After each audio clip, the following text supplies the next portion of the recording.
Yeah, but if Stuart stays here with Astrid, it means one of us will have to play bass. Well, hey gang, I've got an old Hofner guitar here. Don't know the exact year, but I think it's mid-50s. And I don't know the exact model either. Like a 455, 457.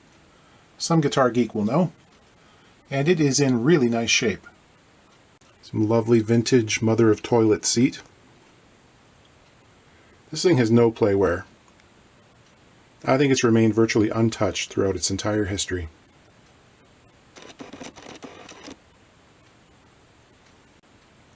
There's some light crackle on the lacquer on the back here, but no belt buckle wear.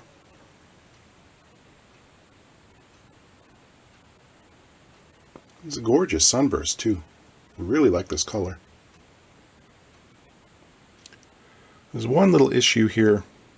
The celluloid binding is pulled away from the body up to the midpoint here on the upper bout, on the treble side. Usually these things, yeah, there it is. It's missing the support rod for the pickguard. There's a hole on the heel, which I assume previously housed a strap button. Vintage tuners. No loss of finish on the neck. So what's the catch? The action is about 12/64ths, which is about 187 thousandths, which is about 4.7 millimeters above the 12th fret. That's real high. So this is one of those interesting times to be a guitar repair guy when it comes to these 50s Hofners. Because of their association with the Beatles, people assume they're worth a lot more than they really are. The electric models, yes, there's some value there. If it was something that George played for a time in 1960, I mean, there's a certain kind of guy, he wants to dress up, put on the leather trousers, pretend he's playing the Kaiserkeller. Those are desirable. The 501 violin bass, of course, definitely. Everyone knows that one. It's like $10, $12, $15,000, depending on the condition. Could be made the same day as this one and worth 30 times as much. But these utilitarian ones, there's no cutaway, there's no pickup. In this case, there isn't even a truss rod. These guitars just don't sell for all that much. And I think in this case, a lot of this guitar's value is tied to just how clean it is.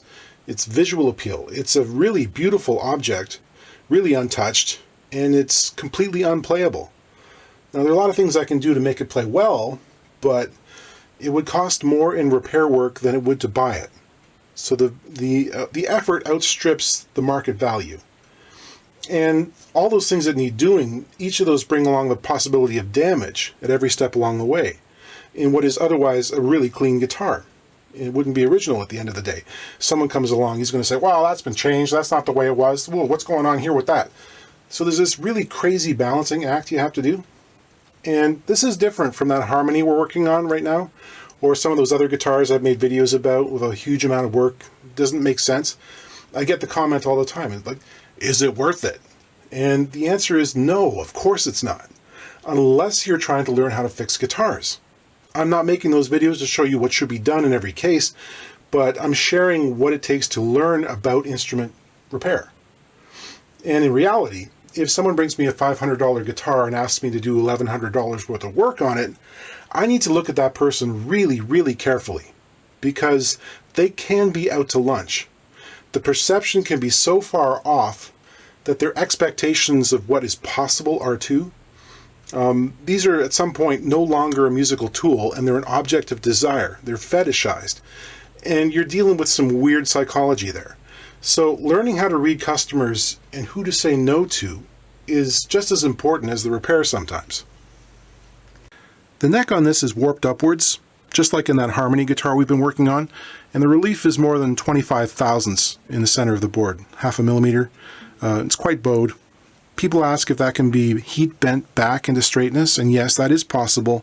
But to do that on this one, I would have to very carefully remove these pearloid inlays, save them, and then reinstall them afterwards, because you can't get heat near this stuff. It will melt and possibly just burst right into flame.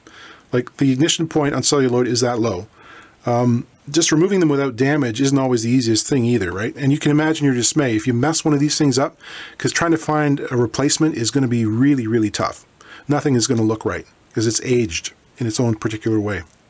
So if you're going to go that far, it's probably worth just taking the whole fingerboard off and installing a truss rod while you're at it. And then there's a neck angle, like neck reset, maybe, if you really love this guitar and you've been playing it for years and it was an integral part of your musical identity. But again, that would cost just about as much as this thing's worth right now, its current market value. And you might be better off just leaving this thing as is and finding a different guitar to play. So I think the goal is to take this thing from unplayable to playable. And just, what does that mean? What's a good action for this guitar?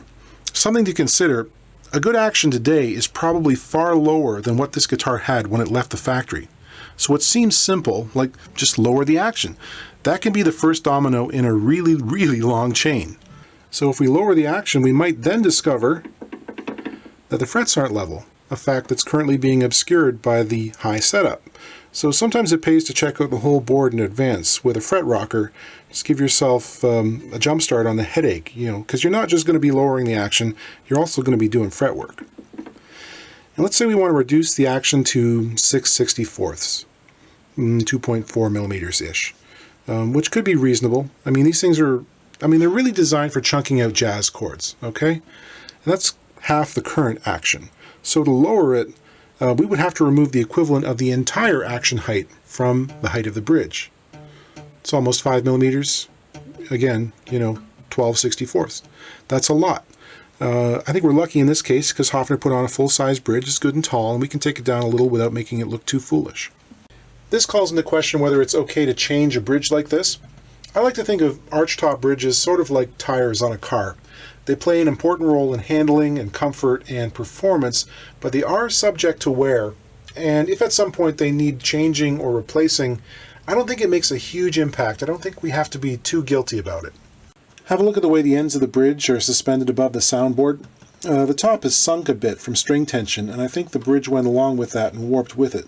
So if I fit this carefully to the top, we can salvage a millimeter or two right there. We can also take off a sliver from both the top and bottom of the two halves of the bridge. If this was a D'Angelico guitar, I might go a completely different route and make a whole new saddle top for it, put this one in the case to preserve it just as it is, in the event that someone down the line wanted to do the full deal and get a neck reset. But remaking bridge parts is not too difficult. And again, we're balancing collector mentality with the need to make something play at a reasonable price. Just a couple more things before I take the strings off here. I want to check the string length and see whether the bridge is in approximately the right place. So I've got 320 millimeters to the center of the 12th fret. We expect about 641.5, 642 maybe. And yeah, we're about 3 millimeters short on the treble side.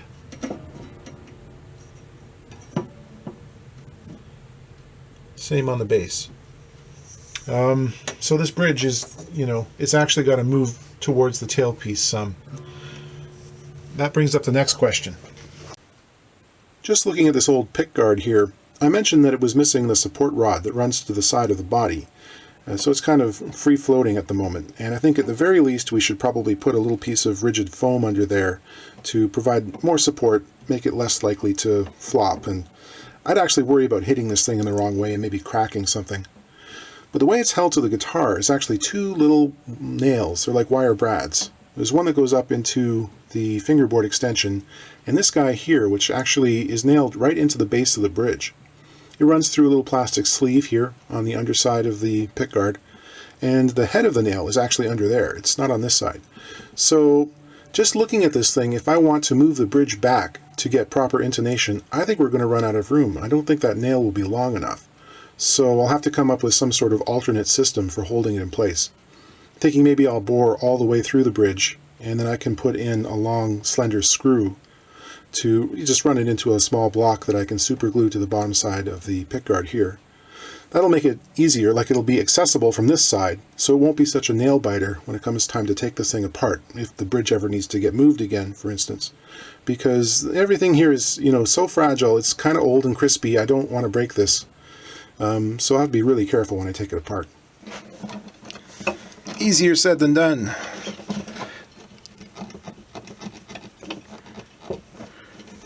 Wow, that's really tight. The ball end is stuck right in the end of the trapeze. And you know as soon as I push hard enough, it's going to go straight into the finish. Wow.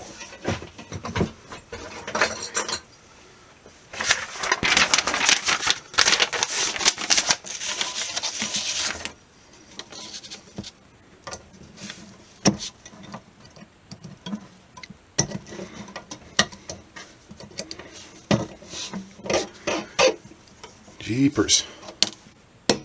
Oh, these things are so snug in the holes.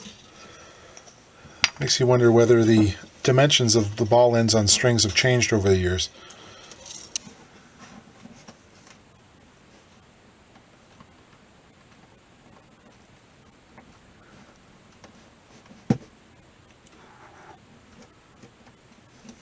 Okay.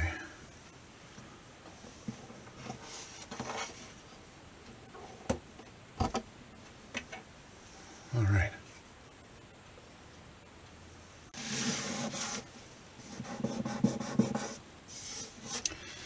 Some scuffing there on the surface underneath the bridge. Might be exposed when we move it back.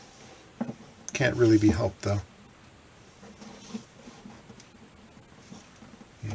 Well, it's just sort of what happens with old guitars. Just taping some sandpaper in place here over the location of the bridge.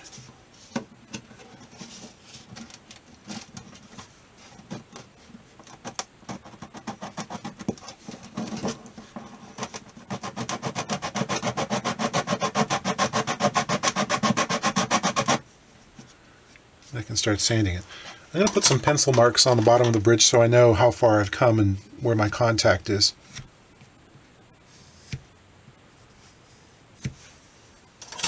Ideally, we're going to have full contact all the way along the bottom of the bridge there.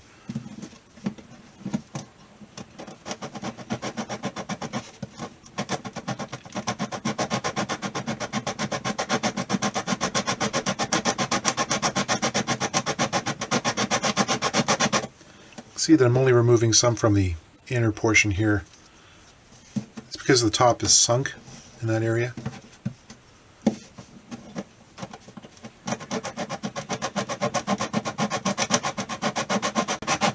I'm going to go ahead and take off more down here than I normally would because, you know, the aim is to lower the saddle, right? So the bottom of the bridge is curved. It's got a radius on it, so I'm using a marking gauge to give myself a line to cut to.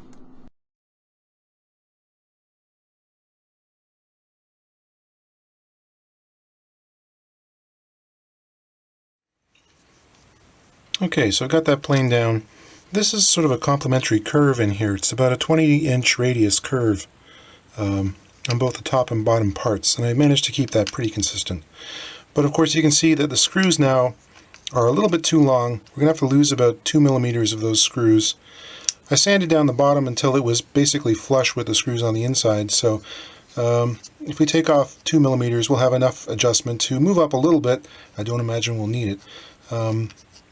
But we will be able to bottom this out and get to about the right height for the bridge.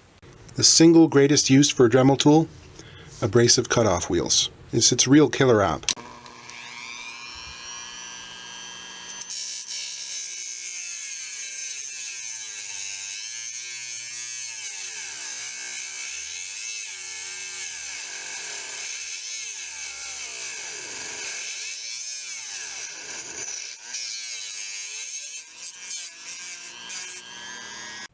Got to remove the burr and just slightly round over the tops of these so we can get the thumb wheels back on. You know, with the string sticking in the tailpiece like that, I'm kind of tempted to drill these out a little bit wider, but the holes are so close to the top edge that I don't think I should risk it. So I'm just going to try and deburr the top. They're kind of rough on the top. I'll use a little handheld countersink here. I couldn't leave them like that, so I picked up the Dremel again with a little ball end mill and just slightly relieved them enough to make the string slide in.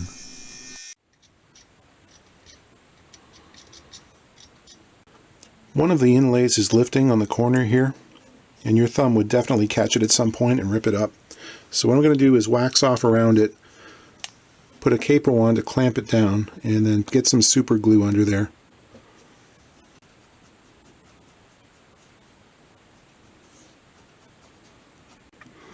A little slip of wood here at the end helps to localize the pressure of the clamp.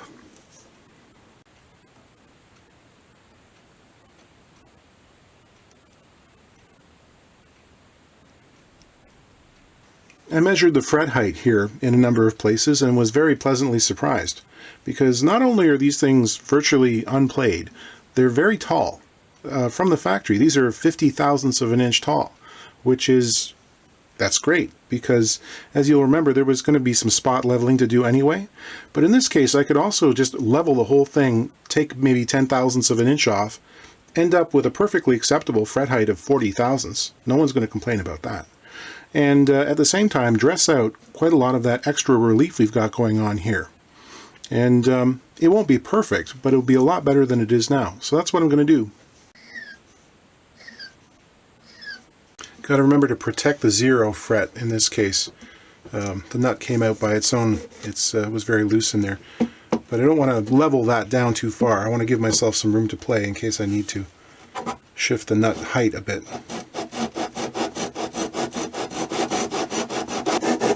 You'll ask why I'm not using the neck jig for this. And in this case, I checked the measurement before and after, how much it moved, and don't think it's necessary. It takes a long time to set that thing up.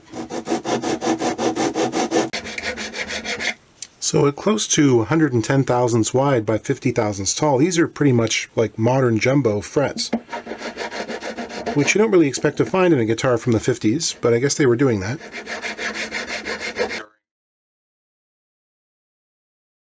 Time to deal with this loose binding situation.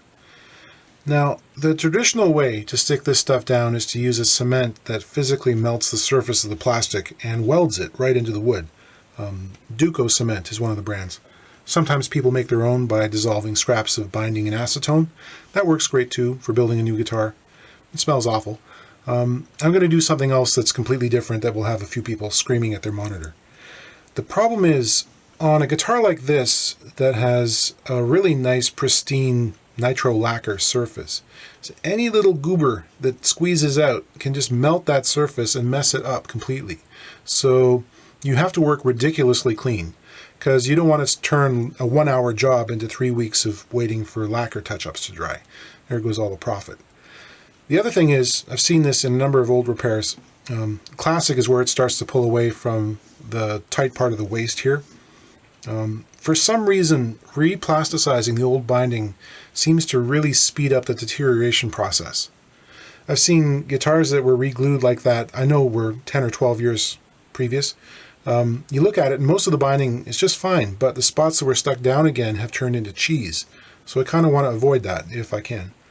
So I'm going to use fish glue. And you can hear them now. That stuff won't stick to plastic. And you're right, on smooth plastic it won't. But you got to remember, this was melted into the porous surface of the binding channel. And it took an imprint of that. So the inside here isn't smooth at all. It's really rough. It's like 120 grit sandpaper. So the fish glue doesn't have to make a molecular adhesion to it. But it does create a really good physical bond. There's a well-respected manufacturer, Huston Dalton, who I know for a fact that they put their Ivoroid binding on using regular old tight bond glue. They rough it up with a sanding block, stick it right on, no problems. I've worked on some of their guitars that are 12, 15 years old, stuck on there just fine. The fish glue also cleans up really easily. Just lightly dampen rag and some rubbing. And I know it won't be the strongest bond, but this area isn't under a whole lot of stress, and I think it's just going to be fine. Fish glue has also been used in metal inlay work for a long time. Like Italian cabinetry and that sort of thing, where they put ornate gold or silver. So it's got a long history.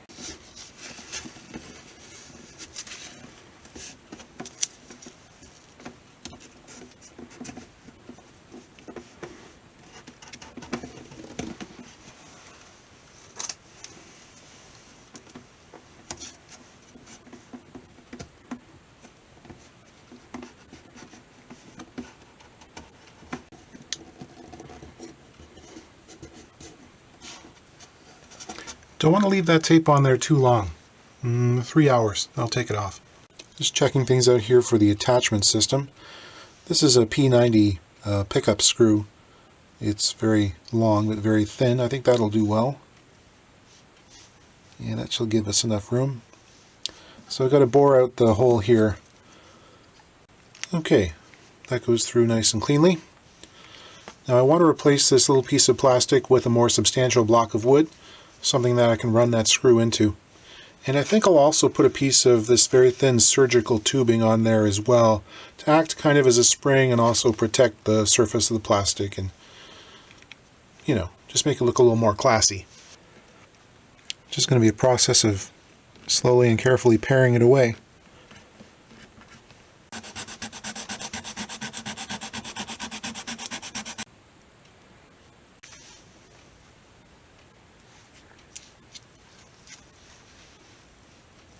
Okay, got the outside strings on here. I'm just going to plot out the spacing.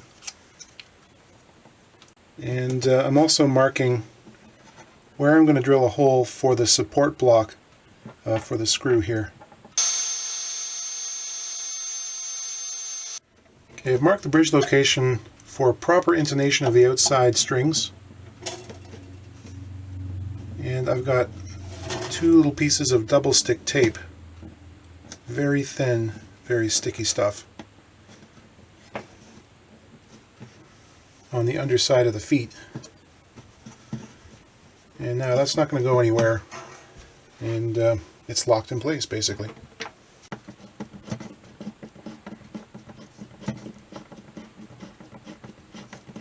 Just stringing it up, I noticed that we're missing one of the tuner bushings. And of course the first thing I did was go back to the previous videos I filmed yesterday to make sure this thing isn't on the floor somewhere. And no, this is how it came in. So, yeah, I've got nothing in my stash here that comes close. And looking at it, the clearance between the post and the hole is so small, I don't think you could fit a regular bushing down there. I'm wondering whether these things are actually glued on top or something. This one actually has a little split in the side here. The 0 fret height for the lower strings started off a little bit high, and since we did the fret dressing has become much too high. So I've got to dress that down and recrown it. So I've got the setup all done here. The frets turned out pretty nice. So here's a shot of the bridge and the saddle setup, and this is about as low as I would want to go. On an archtop guitar, if you take the strings too low, if it gets beneath maybe 19-20 millimeters from the top of the soundboard, 3/4 of an inch, you start to lose a certain quality of the archtop sound. It becomes something different, more akin to a Macaferry style guitar, which isn't bad, but it's not what we're looking for. And for practical purposes, you also need a certain amount of downward tension from the tailpiece, otherwise it starts to get quiet and lose focus. But we got away with it this time. Sounds pretty good. Alright, so the action we ended up with is about 5.5 64ths, maybe 85 thousandths, 2.1 millimeters on the bass side, and just a hair lower on the treble, which I think is pretty good given what we started with.